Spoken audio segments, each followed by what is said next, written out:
प्रभातखबर.com, विश्वास वही, रफ्तार नहीं। नमस्कार, आप देख रहे हैं प्रभातखबर.com। देश में कोरोना संकट के कारण लॉकडाउन है, अर्थव्यवस्था की हालत खराब है।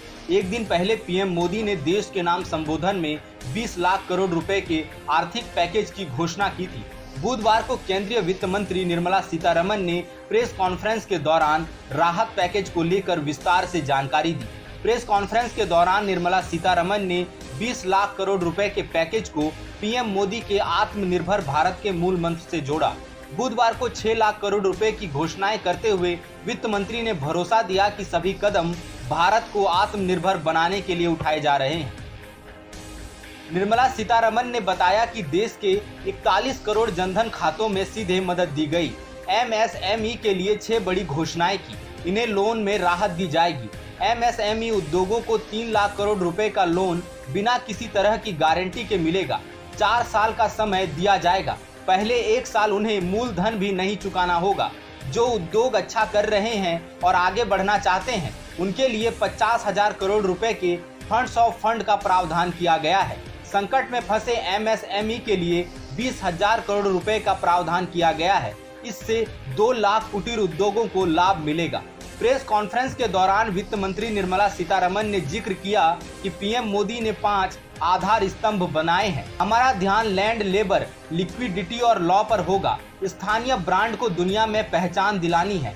आत्मनिर्भर भारत का मतलब आत्मविश्वासी भारत है, जो लोकल लेवल पर उत्पाद बनाकर ग्लोबल उत्पादन में योगदान देगा। देश के गरीबों की लगातार मदद की जा रही है। उन्हें 18,000 करोड़ के खाद्यान्न दिए गए हैं। लॉकडाउन के बाद गरीब कल्याण योजना का ऐलान किया गया। लॉकडाउन में राशन और अनाज का वितरण किया गया। जिनके पास राशन कार्ड नहीं है, उनको भी राशन मुहैया करवाया गया। लोगों के खातों में सीधे रुपये पहुंचाए गए। निर्मला सीतारमण ने 4 भाषाओं में आत्मनिर्भर शब्द का मतलब बताया। कहा कि समाज के कई वर्गों से बातचीत कर पैकेज तैयार किया गया है। पैकेज के जरिए देश के ग्रोथ को बढ़ाना है। एमएसएमई की निवेश सीमा बढ़ाने का जिक्र करते हुए वित्त मंत्री ने बताया कि जिन उद्योगों ने लोन नहीं चुकाया, उन्हें भी नया लोन मिलेगा। एमएसएमई को ई मार्केट से जोड़ते हुए 45 दिनों में उनके सरकारी बकाये को चुकाया जाएगा। ज्यादा टर्नओवर होने पर भी एमएसएमई का दर्जा बना रहेगा। 1 करोड़ के निवेश वाली कंपनियां माइक्रो यूनिट होंगी। मीडियम के लिए 20 करोड़ रुपए तक की निवेश सीमा होगी।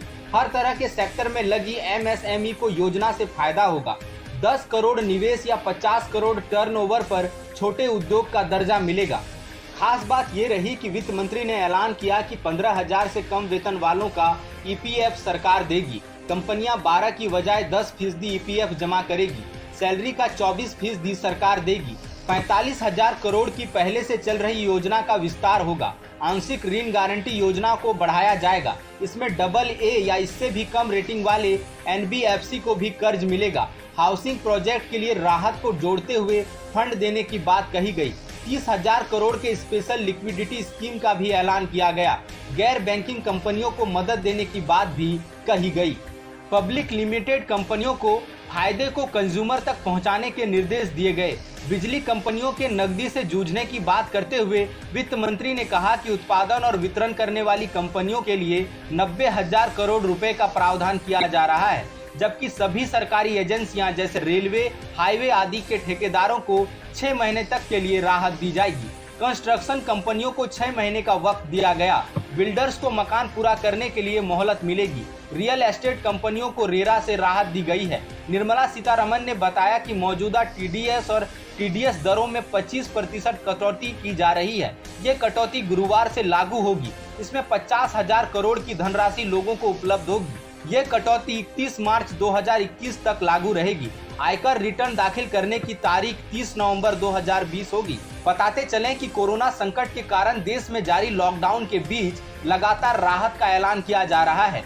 इसके पहले वित्त मंत्री ने 1,70,000 करोड़ के राहत पैकेज की घोषणा की थी। साथ ही आयकर को लेकर भी बड़ा ऐलान किया था। लॉकडाउन के विभिन्न सेक्टर्स पर पड़ने वाले प्रभाव को देखते हुए पीएम मोदी लगातार राज्यों के मुख्यमंत्रियों के साथ बैठक करके राहत के उपायों पर विचार कर रहे हैं। इसी कड़ी में पीएम मोदी ने मंगलवार को 20 लाख करोड़ रुपए के राहत पैकेज देने की बात कही थी। बुधवार को केंद्रीय वित्त मंत्री निर्मला सीतारमण ने प्रेस कॉन्फ्रेंस में राहत पैकेज से जुड़े खास ऐलान किए। इस खबर में फिलहाल इतना ही। बाकी के अपडेट्स के लिए देखते रहिए प्रभातखबर.com। धन्यवाद। प्रभातखबर.com, विश्वास वही, रफ्तार नहीं।